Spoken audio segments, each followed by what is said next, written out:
C'est l'une des positions de l'armée ukrainienne, au nord de Kharkiv. Dans le champ juste derrière, un char russe détruit et encore fumant.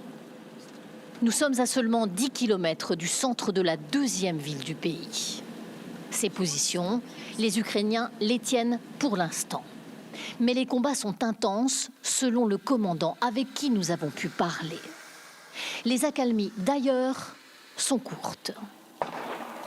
Un coup de feu retentit. Okay, go, go, go. Les hommes se positionnent. Nous quittons les lieux. Lorsque nous revenons dans le centre-ville, plusieurs détonations. Et des civils en panique. Courir dans les rues de Kharkiv est devenu le quotidien. Plus tôt ce matin, un missile non explosé s'est planté au beau milieu de ce passage piéton. Bien sûr, depuis, les démineurs l'ont extrait. Mais voici à quoi ressemblait cette scène en plein centre-ville. Les habitants n'en reviennent toujours pas.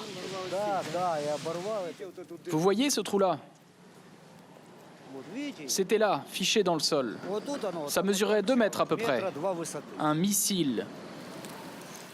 Dans ce quartier résidentiel, en revanche, un autre missile a bel et bien explosé.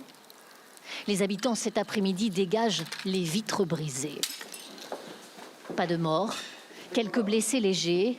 Les adultes et les enfants dormaient au moment de la frappe. Ma fille dormait ici, dans ce lit. Et heureusement, le rideau qui était tiré l'a protégée des débris de verre. On a eu beaucoup de chance. Une enfant de 8 ans qui veut nous montrer sur le portable de son père les débris du projectile. En Ukraine, les fillettes savent désormais à quoi ressemble la guerre. On a dû dormir dans le métro. Il y avait beaucoup de monde. Les gens étaient assis sur les escaliers. Nous, on est restés au même endroit parce qu'il y avait un petit chien très mignon. Je l'aimais bien.